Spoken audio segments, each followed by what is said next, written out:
Hello, folks. First of all, I'd like to go ahead and introduce myself. My name is Luis Olivas. Pronouns are he, him. I'm the Assistant Director for the Office of Diversity and Inclusion here on campus. I'd like to be the first to welcome each and every one of you, faculty, staff, students, and community members. First to UNK, and secondly to the second annual MLK Day of Service. I won't take up too much of your time. We have some very exciting folks joining us today on our campus. But I do want to give a couple of shout outs to each and every single one of those students that is taking their time to be here today, to engage with our campus community and our community at large. Yes, please. And secondly, I want to give a shout out to all of our administration for being here. The commitment to diversity and inclusion is seen by your presence not only here, but with the engagement with all the students across our campus. And last but not least, obviously, to our guest of honor, Senator Chambers. Thank you so much for being here today, sir.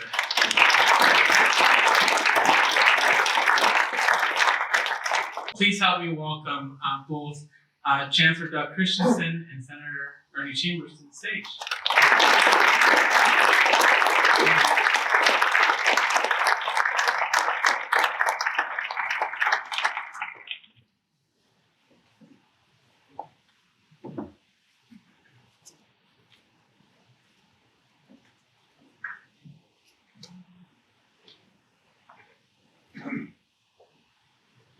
You make me nervous being behind me. That's better. What a wonderful day. It's a great crowd. Thank you for coming. Thank you to the ODI office for doing this. This is important. And I appreciate all your work to organize today and several of the things that we have going on campus. It's my personal honor to introduce our speaker today, Senator Ernie Chambers. Now, I got to tell you that I believe he is in the top 5 all time in Nebraska of the most recognizable names. When you say the words Ernie Chambers, people know him. And you know that not every one of those are a friendly no. But I would say the vast majority are respectful. They have never met you, but have great respect for you. He's the longest serving state senator in Nebraska's history. He represented North Omaha for 46 years in the legislature. For the vast majority of that career, he was the only non-white senator. He's the only African American that I know of that ran for governor of this state. You ran for the United States Senate. You were the first, right, to do that. Historic. I could stand here for hours and talk to you and go glowingly on about the things I saw Senator Chambers do. I hadn't planned that. But I would tell you there was a tremendous honor bestowed upon him. They named the Judiciary Hearing Room Senator Chambers. I kind of think that was your chambers, because that's where so much of the hard work was done. It was a personal honor today because I had the opportunity to watch this man. I saw him sacrifice, I saw him tormented, I saw him ridiculed, I saw him work. I got a chance for 14 years to watch the master of his craft. Now, I saw him pass over great odds a model piece of legislation for the disposition of Native American remains, which is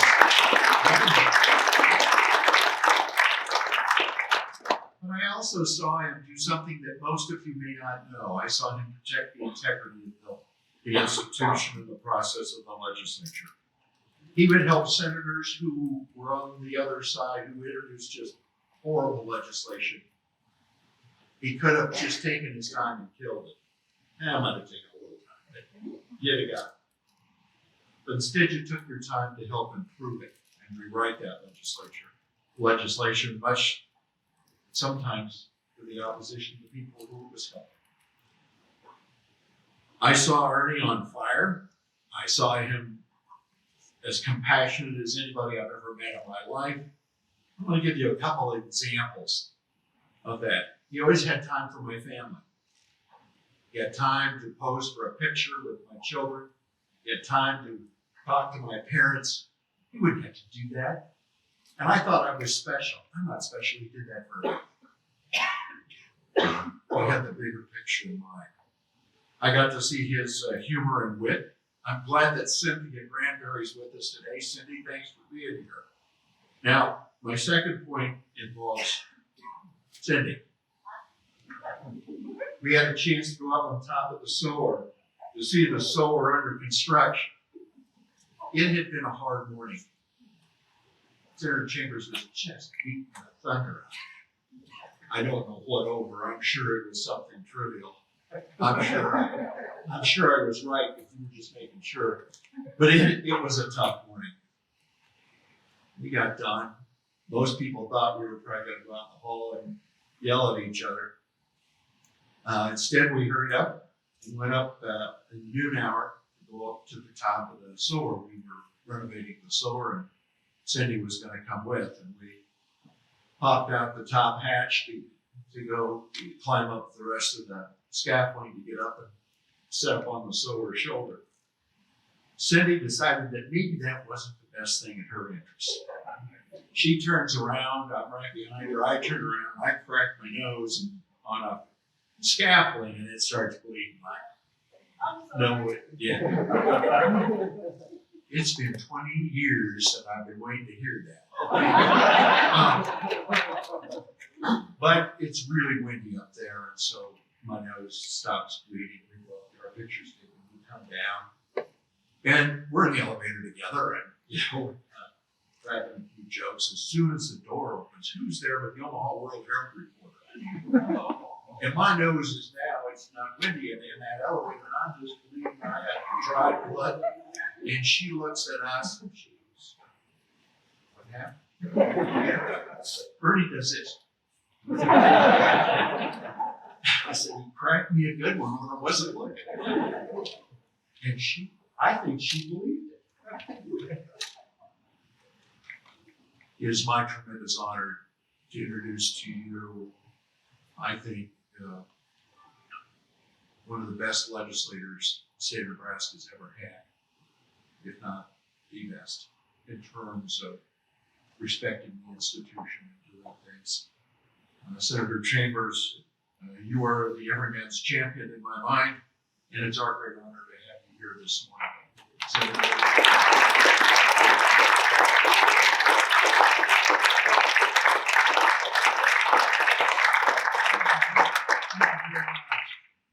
They gave me this, but I don't walk around, so I'm going to set it over here. There are a lot of things I do that others don't do. There are a lot of things others do that I don't do. You didn't know I repeated, did you? And there are many things I do that others wouldn't even dream of doing. The one thing I always appreciate is a person who, in the presence of a lot of people, can acknowledge that we had a good relationship. A man who is white, who has made it in this world. He's the chancellor of this school. And while he and I were in the legislature, we disagreed on issues, but it was an issue that we disagreed on. We never disrespected each other as men and as human beings. I cannot say that the first day we saw each other, that's the way it was. But I know that given enough time to somebody who is around me, an understanding will come to them of what it is I'm trying to do. When we were elected, all of the new senators would come up in front of the clerk's desk, and the Chief Justice would be there. It would be like, I'm the Chief Justice, you all are the ones being sworn in. When this country was being put together, there were people who took seriously what the Bible said, what your Bible said. Don't swear by heaven because it's God's throne.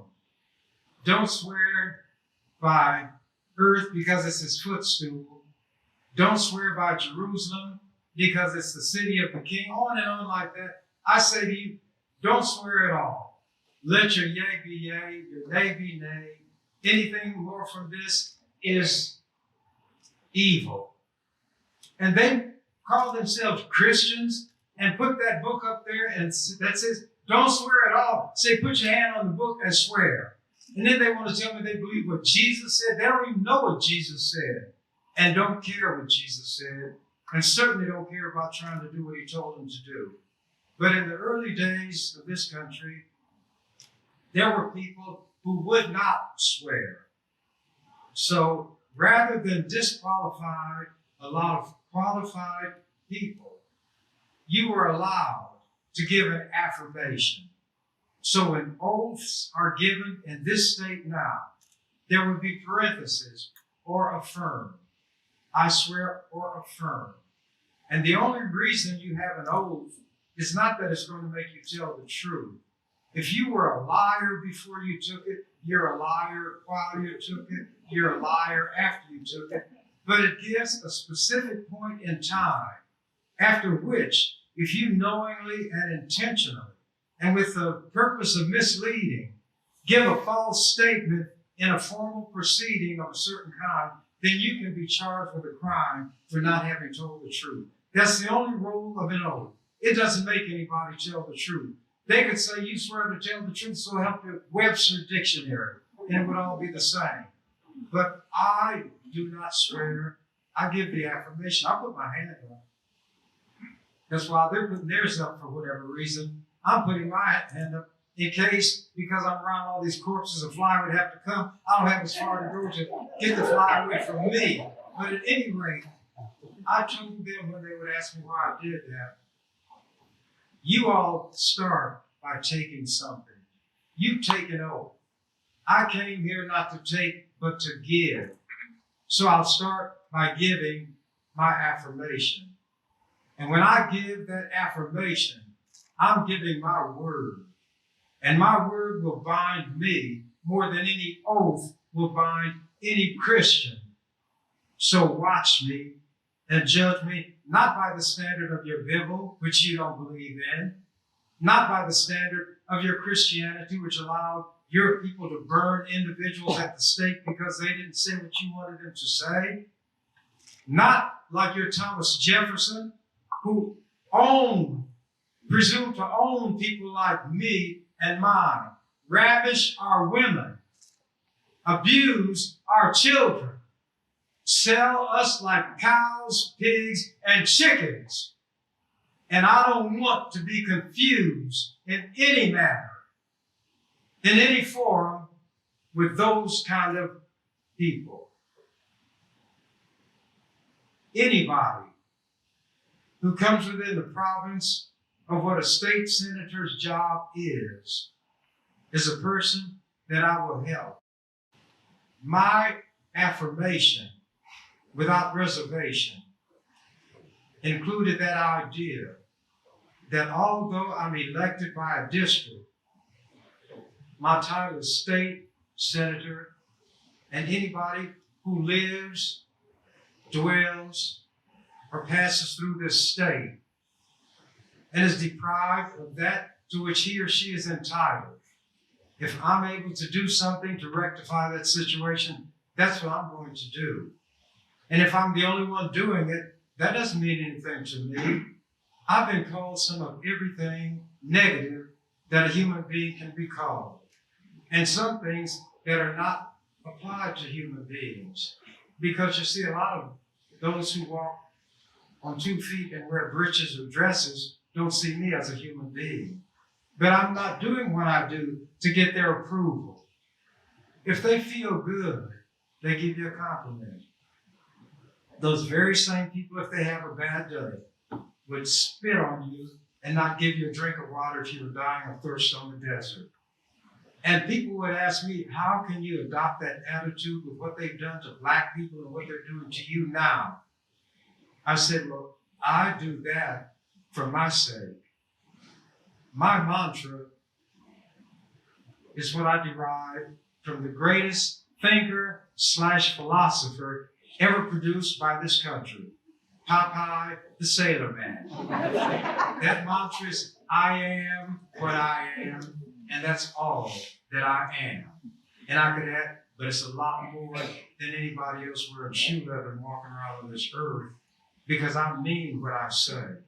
I believe what I believe wherever I am and whose ever presence I am, and I will do what I think I ought to do, say what I ought to say, and whatever the consequences are, I bear those consequences. But I'm asked, how can I deal with people who grin in your face today and will stab you in your back tomorrow? How could I condemn a stone if it's suspended and that which is holding it releases it and it falls? That's what a stone release will do. Human beings can only do what human beings do. So when they're happy today and treat you with a modicum of decency, and tomorrow they have a bad day or a bad night and it's the opposite, why should I be surprised that a human being behaves as a human being? That's why I could help somebody who may have done something bad to me this morning, help that person this afternoon. If he or she was in that realm where it was my obligation based on my affirmation to give assistance. There was a guy that I helped a lot, not in the legislature, and he stabbed me in the back. I would not give his name. Then he had a problem and I was helping him, and Cindy said, Ernie, that man stabbed you in the back. Why are you helping him? I said, Cindy, I have to, but this time I'll help him with my back to the wall. And then I went ahead and did what I had to do, not for his sake, but for my sake. I do what I do. I'm the most selfish person that you will ever find in your lives. What I do for my sake. It just happens that I have a standard to reach that causes me to do things to help anybody that I see hurting, if I can relieve that hurt. I'm not comfortable in the presence of somebody else's pain. I'm not. Even somebody who supposedly is my enemy. Why should they feel pain because they disagree with me? They're not smart enough to see it the way I see it. And am I going to blame somebody and punish them for being stupid? I'd have a whip in each hand, and everybody I saw on the street, I'd be lashing. But I would get tired of that. And by the way, I'm not an anti-vaxxer or an anti-masker. I wear a mask everywhere I go. It's like a part of my clothing. I will be 85 years old in July. And I got my 2 shots of Moderna as soon as I could get them. Then I got my booster shot.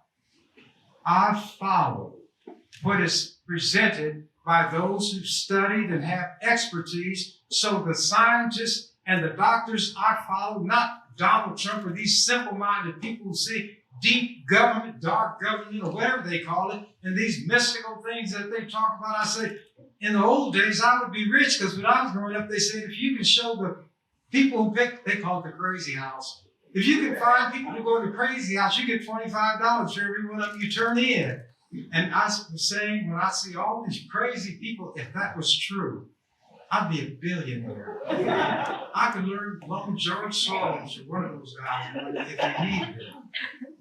But let me tell you why it's not difficult for me to help everybody.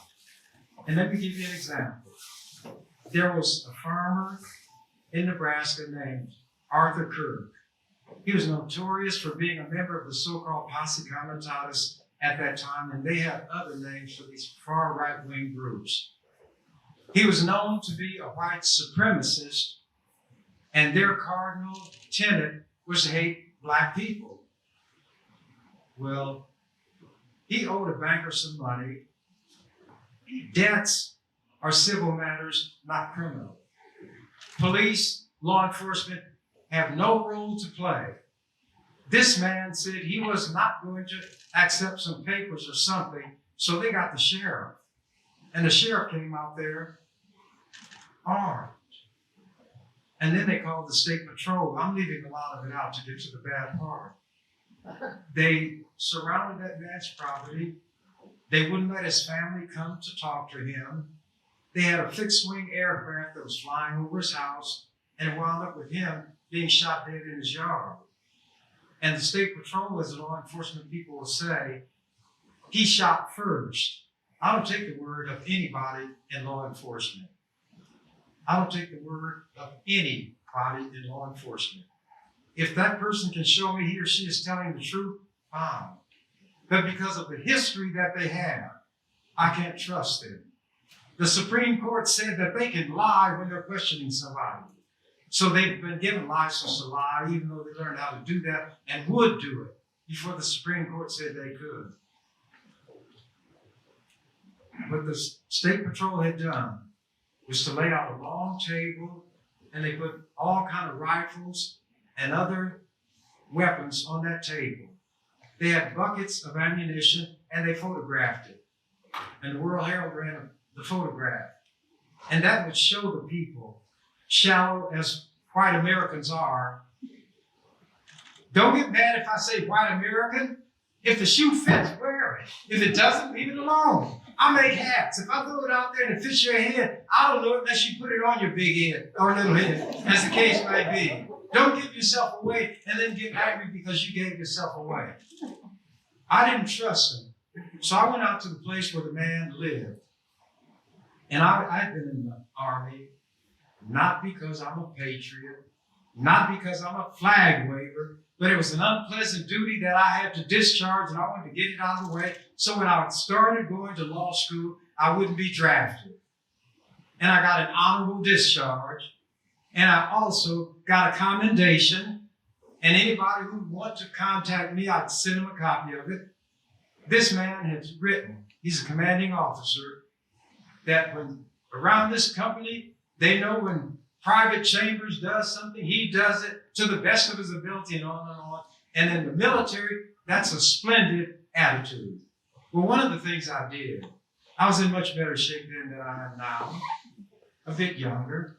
As Billy Joel says, when I wore a younger man's clothes. I don't sing as well as he does either. Don't get the money. But anyway, I volunteered to carry the flamethrower when we went on long marches. It weighed 68.5 pounds. And because I was the only black person around all these white guys, I wanted to show them up. So when we're marching, then everybody's in step. Left, right, the other left. Left, right, and you're moving in sync. Then when they say rock, step, then you just walk like people do. Well, when you're on a long walk, they call it a march, you don't have to march and step. So what I would do, I would kind of, and that's called double timing, carrying a flamethrower. And these guys are getting tired from walking. That's what they do to black people. We have to outdo them in everything. We're always outnumbered, always outgunned, but I made up in my mind I would never let a white man outdo me in anything. Now he can be taller than I am, he can be stronger than I am, and then let me give a challenge. 85 years old, July 10th.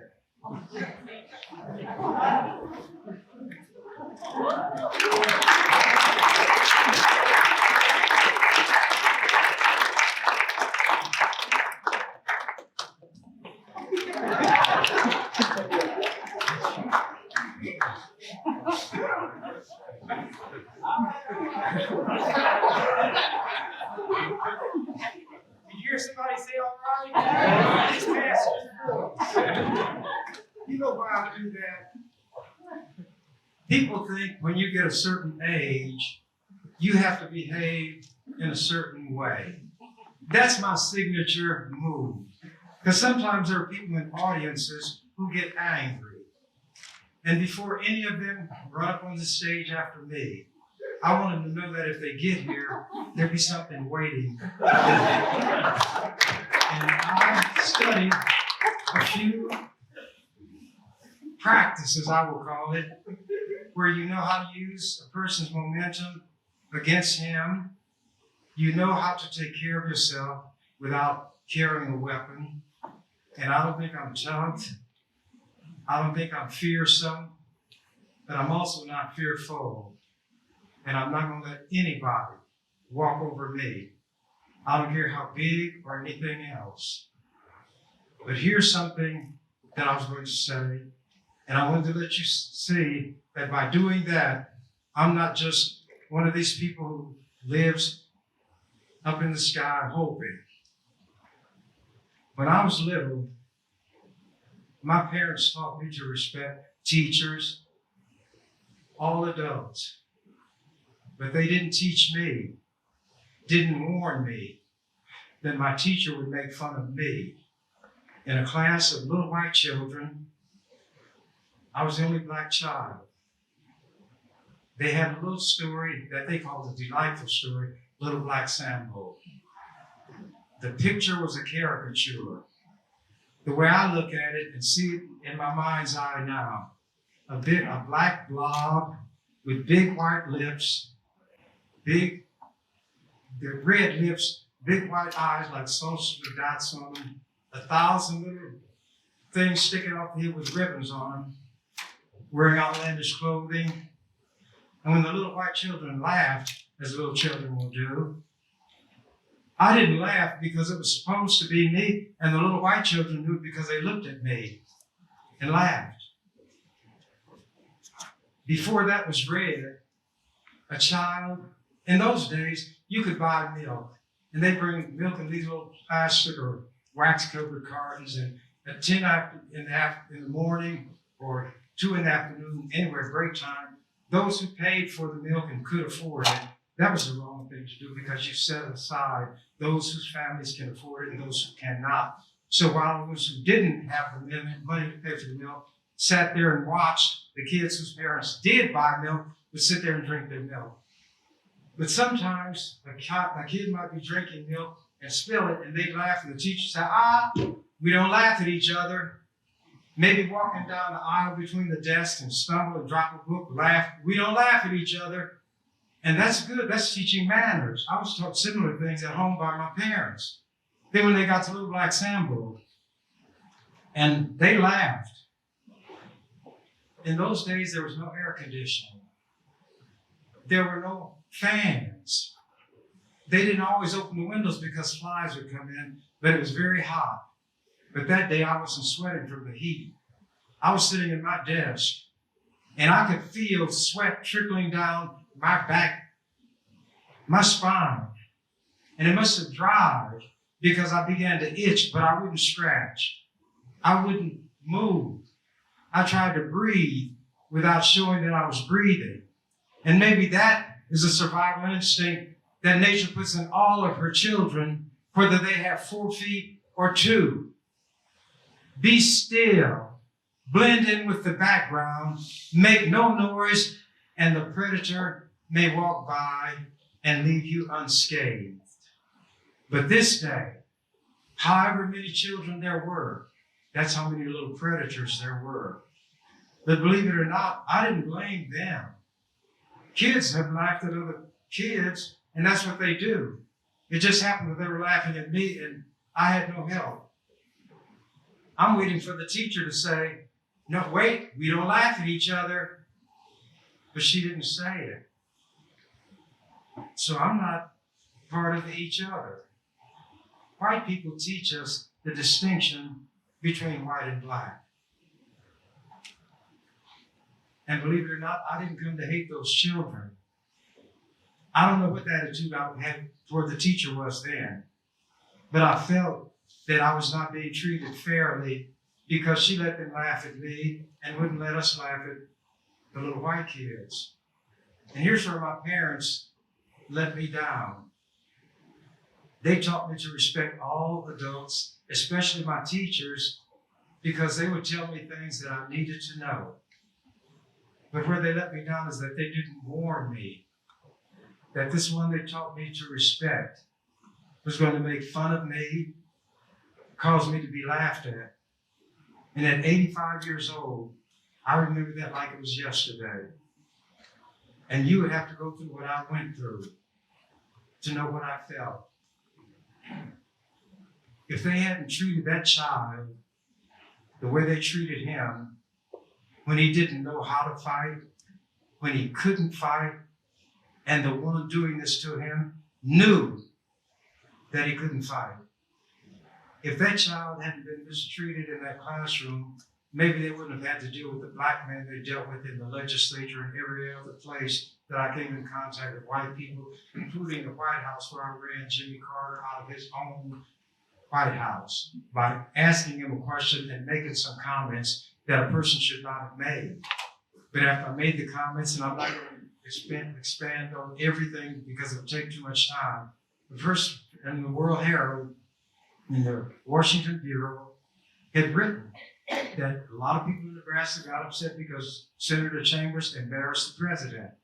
But when the president opens the floor to questions and sets no ground rules, he ought to be prepared for any question that comes. And if one comes that surprises him, he should not behave in the way that Carter did. He left the White House, that room running. I ran the president out of his own room.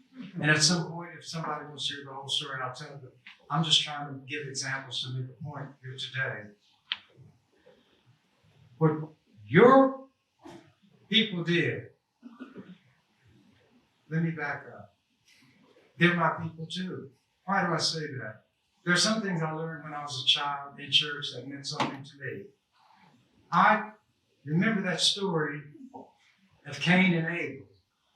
Cain was a murderer and a liar. A family, 4 people on the face of the earth.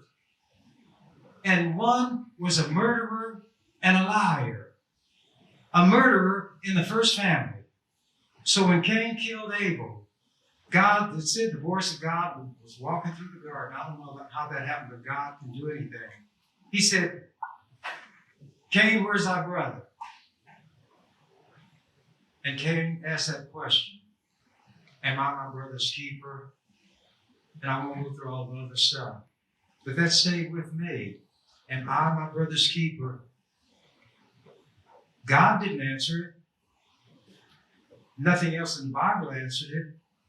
So being caught up in that stuff like I was, I felt the lesson was that each of us should answer it. Am I my brother's keeper? There was an Englishman who wrote a poem. And it says something like, no man is an island entire unto itself. Each is a part of the main. And each man's death diminishes me because I'm a part of humanity. So that made them all a part of this society. But the society doesn't include everybody. So I'm searching through the Bible and I see this, of one blood God made all nations of men for to dwell on the face of the earth. So now I have it. All people belong to this family. It doesn't matter whether they come from England or America or Africa or wherever there are people, they're all one family. And therefore, because I am a part of humanity, every man is my brother, every woman is my sister. And when I was in the legislature, to the extent that I could, I was my brother's keeper. I was my sister's keeper. I was Arthur Kirk's keeper, even though I didn't know anything about it before he died. So when this table was laid out, I went out to the State Patrol's headquarters and I looked at them. Some of them were antique weapons. You couldn't shoot them if you wanted to. Others were inoperable. And so I made that clear and said, why did you put all of these guns up here? You've got ammunition that is swollen and burst its way out, and it can't be used. But when I went to the man's house, he had a picture of Jesus on every wall and a Bible on every book, a Bible on every table. So why don't you put that in the World Herald too? And they said, Ernie, you shouldn't do that. I said, why? They said, because he's a racist. I said, you didn't kill him because he was a racist. If you did that, you'd kill all the white people, then turn the gun on yourself. You didn't kill him because he was a racist. And I'm doing this because you violated his rights. That was wrong. And why should I not help his family? That's just one of those little stories. I'm going to wrap this up. But there were a couple of things that I had done in the legislature that you all may not know about. I'm not going to read all of this, but to let you know I got the documentation if you don't believe it. I got a bill through the legislature that said that an athlete can, I tried to have them declared employees so they could get money for all that, some of that money they didn't some didn't understand. And along the way, I began to see that they didn't have insurance. The guy named Butch Porter got hurt on the field. They didn't have a stretcher, so they put him on something like a door and put him in the back of a station wagon, took him to the hospital. So what I did, I said, if you won't treat them and pay them as employees, respect them as human beings. So you could not take a scholarship from one of these athletes if that person were injured as a result of playing or being in practice. There were two white girls who got injured. They were gymnasts, and their scholarships were taken. And I'm waiting for that law to be invoked, and it wasn't. They didn't know about it. Their family didn't know about it. The university ignored it. So I went to the attorney general, and I brought the law to him, and I said, they were wrong. Those girls should have their scholarships back. And he got involved. One of them took the scholarship. The other said she didn't want to go to the university and left. A story was done on it. Some people said, I didn't know Ernie Chambers would say anything like that. But you know what newspaper was written about? The Kansas City Times or whatever it was called, not the World Herald. That's how they got their scholarships. They didn't even know about it. Somebody from the university said it wasn't necessary for the attorney general because the university would have done it. Well, the university was doing it to them and knew it had been done to them. That was the law that I got, and it protected these white girls. R.J. Reynolds Tobacco Company does not target what they call untutored white women between 18 and 30 who were not heavy on education, and they had a brand called Dakota. I was outraged. I got the legislature to pass a resolution. We couldn't do anything to R.J. Reynolds, but we could take a principled position, and there were people critical of that. But they passed the resolution condemning R.J. Reynolds for doing that. That wasn't all. There's some old white men who were donating money to the university because they liked the athletic program. So they gave some money to build something called, I forget the name of it, but some center, Hewitt or something. And it was for the male athletes. They had banks of computers. They had a lunchroom. They had study hall. Males only. And I was outraged. I said, that cannot be. I said, these female athletes train, they participate, and when it comes to their sports, track, softball, and volleyball, they have national rankings. And something needs to be done about that. And I got the legislature to pass a resolution condemning it. And, I'm not going to read, there's the article about the girls getting their scholarships back. Thanks to a black man, who they probably, I won't say probably, may have been taught to hate. But after I got those people to do that on the study hall,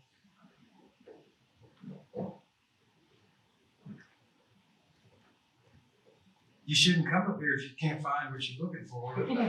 But anyway, it was an article written by the NCAA's paper. I do things for object lessons. Seek and ye shall find. The headline, newsworthy. Legislature acts.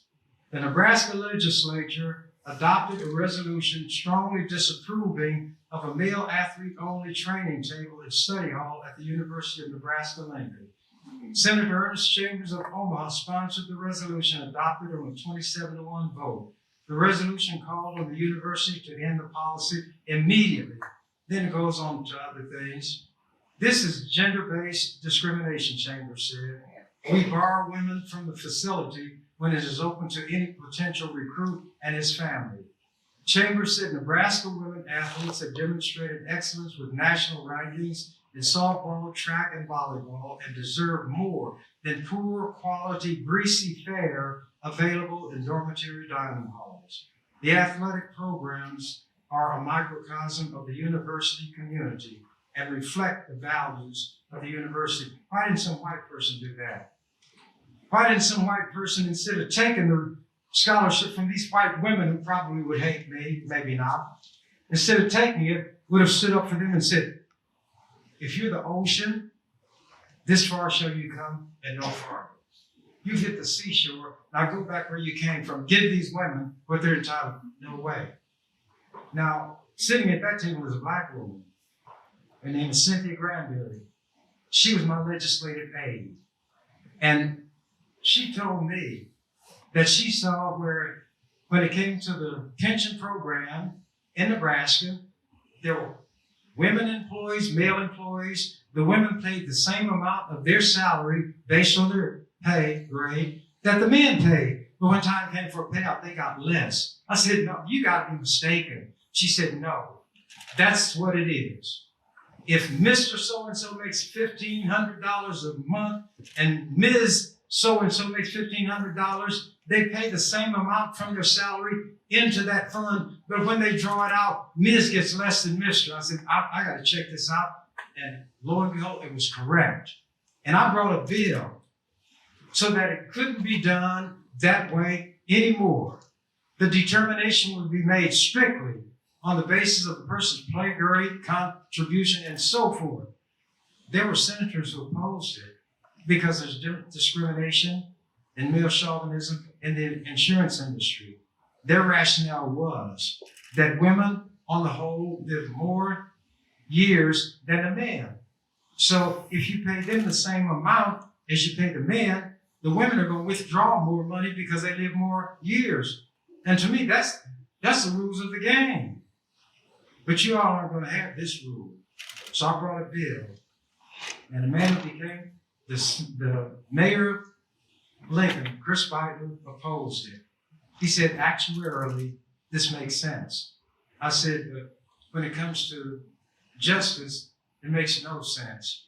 So I embarrassed the legislature, and they passed a law that said you could not make a differential payout based on gender. Sex would not be given any consideration at all. And Biden and others in making their argument, and the insurance industry gave it, because women live longer. I said, wait a minute. You got Ms. Jones on my right hand, Mr. Smith on my left hand, and they're both in the grocery store retired. So Mr. Smith gets a loaf of bread, and Ms. Jones gets a loaf of bread. And are they going to tell Ms. Jones, you don't have to pay as much for the bread as Mr. Smith because you're retired and you don't get the same payout? No, they pay the same amount at the grocery store as anybody else. But here's the real kicker. Not every woman outlives every man. I had to embarrass these white men to do the right thing toward white women, and yet the white people hate me. I'm the object of their contempt, their scorn, their fear. They fear me, and I'm protecting them. Not to be their friend. I'm not going to go home with them. I'm not going to ravish them like Thomas Jefferson, George Washington, Patrick Henry. Give me liberty or give me death. And he had slaves. The one who wrote the poem that became the national anthem, Francis Scott Key, was a slaveholder. And he had the nerve to write the land of the free and the home of the brave, and he held slaves. Patrick Henry, give me liberty or give me death, and he held slaves. The one who signed the Declaration of Independence with a larger signature than anybody else. Who was it? Who knows? And his name stands for a signature, John Hancock. He was a slave smuggler. And when you hear or read that poem, and I'm just about through, about Paul Revere's Ride. It was written by a poet. It may have been Longfellow, one of those kind of guys. Listen, my children, you shall hear the midnight ride of Paul Revere. It was the 18th of April, 75. Hardly a man is now alive who remembers that famous day and year. He said to his friends at the British March, by land or by sea, by the town tonight, hang a lantern aloft in the belfry arch of the large old church, North Church Tower as a signal light. One it by land and two it by sea. And I on the opposite shore will be ready to ride and spread the alarm to every Middlesex village and farm for the countrymen to be up and to arm. That was bull. The one who really made the ride that counted was William Dawes. But they had one going this path, another going the other path. So if either one was apprehended by the British, the other may be able to get away until Hancock were coming for you. It wasn't to fight the British or take up the arms. The message was, if you have munitions or weapons, hide them. Because if the British see that you got them, it'll be bad news for you and they'll arrest you. They were not going to take up guns and be armed and fight the British. And so the poem should have said, listen, my children, while I pause to tell you the ride of William Dawes. But there's so much that's false, manufactured in white American history, that white people don't even know what their history was. And that's why these other white people, thanks to some guy named Tucker Carlson, who put the bug in Trump's ear, don't let this CRT be taught. And all that indicated is that the truth should be told about this country. It was founded on slavery. It got its wealth from slavery. And I bet not a person in this room knows the one provision in the Constitution that was given a grace period and it could not be repealed for 20 years. Anything else in the Constitution could be repealed as long as it was done in the way the Constitution said. You could change from a president to a monarch. You could change from a Congress to a parliament. But there's one thing that you could not do. The provision in the Constitution that protected the slave trade could not be amended for 20 years. The Constitution took that and made the slave trade elevated above everything else in the Constitution. You all didn't know it, but I know it. And they wonder on the floor of the legislature why I was so bitter at them. You all don't have to get an education. You don't have to know. All you have to do is be white. There are black women, especially, who get jobs in these companies. They have to be subservient. They have to be compliant. And they are qualified to hold the job of the boss. And the boss knows it. But she'll never get it because she's black. But what they'll make her do is train other people who come for that job. And then they elevate them over her. And I know black women this has happened to, and it's happening to them now. And it shows us that we're superior. And the only way they can keep us down is through the force of arms, their armed forces, their police, their legislatures, and all of that. You may not have expected to hear this from me when I came today. You should not be discourteous in your guests, in your host's house. But the host has to be careful and know who's being invited. I don't have manners when it comes to something like this. You all might be upset with me. You might be offended at me. When you leave here, it's all over. But the life I'm talking about, I still live. I go back to it. I watch things happening to black people. That's why I stood on that floor and would stand when nobody else would. Now, I'm going to take just a few minutes, then I'm going to quit.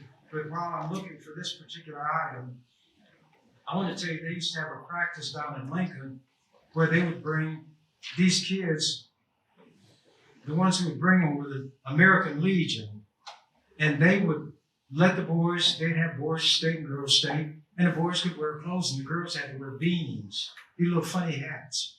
They were in the legislature up in the balcony, and I looked up there and I said, you know what? This is wrong.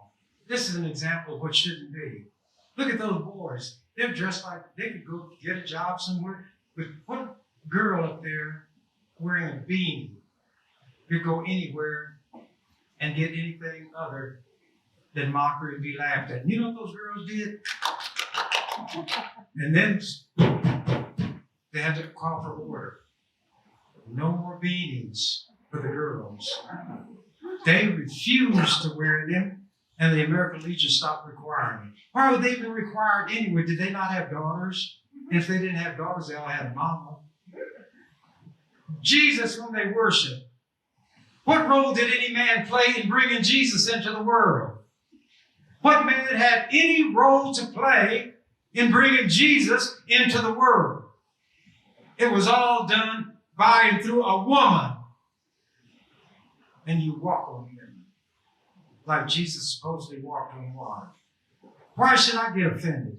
There are more white women than black women. Shouldn't I be saying, rah, rah, rah, they don't respect their own mothers, don't respect their wives, don't respect their sisters, don't respect their daughters? That's giving me the revenge that black people ought to have because of the way they disparage ours. But once again, I see people as my brothers, as my sisters, and they can be, it can be Hitler, it can be Adolf Eichmann. And I wouldn't want to see them burned alive. And if somebody was going to try to do it and I could stop it, I would stop it. And whatever that makes me, that's what I am. What I was going to read, but I don't think I will. It was a letter that some young kids who were having a graduation ceremony, and they had looked all around to see if they could find somebody who they wanted to give a graduation message, and they couldn't think of anybody except one person, and they didn't think they would be allowed to invite that person. And that person is talking to you now, and that person was allowed to be invited, and that person went and gave a talk, and everybody in the town turned out. Maybe I will. I'm going to read you what these kids wrote. And some people will say children were tricked, they didn't know any better. Axtell Community School. Dear Senator Chambers, the class of 1997 at Axtell High School wishes to express its most sincere thanks for your participation in our graduation ceremony. Your speech was filled with wisdom and insight that we will all remember for the rest of our lives. We couldn't have hoped for a better send-off. We also wish to thank you for making the trip to Axtell on such short notice. We had not originally planned to have a speaker at our graduation, mainly because we could think of no one that would be an inspiration to us and a representative to others around us, a representation of our class and what we stand for. However, our trip to the Capitol on Christensen's Day, that's what it said, on Christensen's Day. Do you all know of anybody named Christensen? I'm not reading that. But at any rate, on Christensen's Day, changed our minds. We listened to you speak, and we knew we had found our speaker. So many of the thoughts and ideas you expressed in your speeches were reflective of our class. You seem to understand us, our values, our temptations, our qualities, and our shortcomings. We knew you were the one that would represent us to our community, and that you would send out the message that would touch each and every person in the building. You did. Thank you. I hope you found gratification in us, and we wish you the best of luck in the future. Sincerely, the class, and they signed it. And let me tell you something about that school. There were more kids who would attend one of the schools in Omaha than maybe lived in that city. But I went because the children wanted me to come. And I promise you this is the last thing. Chambers is legislative rock star. This article was written, and I handed it out. And before I handed it out, I put this little rhyme. I write rhymes that are therapeutic for me, as you can see, when I read these to thee. But anyway, in my universe, children are the center. Grown-ups may peek in, but may not enter. And this is the verse that I gave them, the Christians, the hypocrites. And I know it by heart, but I'm going to read it. It's more effective. But whoso shall offend one of these little ones which believe in me, it were better for him that a millstone were hanged about his neck and that he were drowned in the depth of the sea. Now here's the article. The Omaha senator came down the stairs, headed for his office during the lunch recess, and ran headlong into a clump of young admirers. It quickly turned into a squealing mob scene of elementary school students from St. Wenceslaus School in West Omaha, all surrounding Senator Chambers, posing for pictures with him, uniformed Catholic young ones chanting his name, Ernie, Ernie, Ernie. One boy reportedly endorsed him for Pope. Not sure what touched off the aggregate adoration, but who we ask needs a rock star when you have a popular politician from Norville. I'm not popular with adults. I don't need to be popular with adults. I don't try to cheese up to adults. But if you want to see a block of ice and melt, if you want to see a grown man with no heart behave as a person who's got the biggest heart, you bring me a child. You know what I would do? We were outside the judiciary hearing room, and this lady had this little baby, and she just crying and crying, and the father was standing there, and I said, do you mind if I take the baby? He said, no. So I took the baby, and I held the baby child's head here, and all of a sudden, the child stopped crying. The child looked up at me, and they took a picture of it, which I had. And I'm not going to tell you my secret. I know how to stop little children from crying. I will pinch them. The little children are very attuned to their environment. Maybe it's because they're close to the beginning of everything, and none of their senses has been dulled. But I learned how to tap into it, and I could transmit something to them. They would pick it up, and then they would respond. You all don't know me. You'll never know me. You wouldn't want to know me. So I'm going to give you something, so the next time you hear what they say about Popeye, you won't laugh. There are religious people who hate me, and right there they go to hell. But I ask God if there is like forgive them. They don't know what they do. They killed your boy, and you gave him a ticket, give him a free ride. You probably don't like me yourself because you give me such a hard road to walk. But anyway, I tell them that when Moses was sent to tell the Egyptians to let his people go, Moses said that they're not going to listen to me because I have a speech impediment. God said, I take care of everything. You don't have to say anything. I'm sending your brother Aaron with you. Aaron will be your mouthpiece. He was taught. You just walk. So they went. And then Moses said, but at some place, I'm going to have to say something.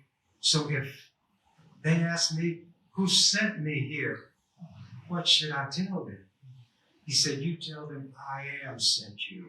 I am that I am. I am that I am. That's almost like saying, I am what I am, but I am that I am sent you. They're philosophers. You say, that religious nonsense, give me something from a philosopher. I said, there's a guy, and you probably pronounce his name Descartes, but other people call him Descartes. And he had a statement that's famous, and I don't speak Latin, but it's something like, cogito ergo sum. I think, therefore I am. I said, now here's the way I give it to the religious people, I give it to the philosophers, and I give it to the ordinary, run-of-the-mill person like myself. I am that I am. I think, therefore I am what I am, and that's all that I am.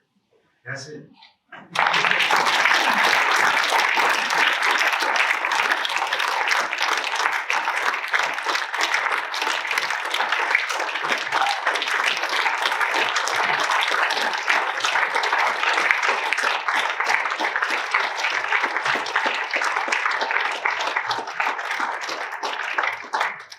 Thank you, Senator Chambers. We appreciate your words of wisdom. Many people talk about nowadays cryptocurrency and Berkshire Hathaway and the Oracle of Omaha. You folks just witnessed the Maverick of Omaha in Senator Chambers. So please help me give Senator Chambers one more big round.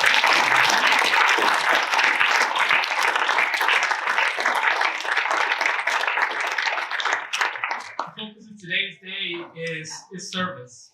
There's no person in the state of Nebraska, in my opinion, that encompasses service like Senator Chambers.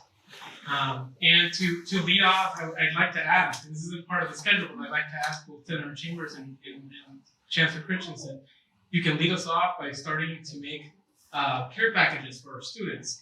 The care packages that we're going to be making today will be destined for students folks in our community that are the most vulnerable. They'll be going to the local pantry, which is our campus food pantry, as well as our community partners in Tampa. So as we are ready to start heading out, please join hopefully Chancellor Christensen and Senator Chambers making a couple of care packages before we set up. And once again, thank you everybody for being here. Please take part in our service project. We'll be here till 4 p.m. today. So thank you so much, each and every one of you, for being here today. Appreciate it.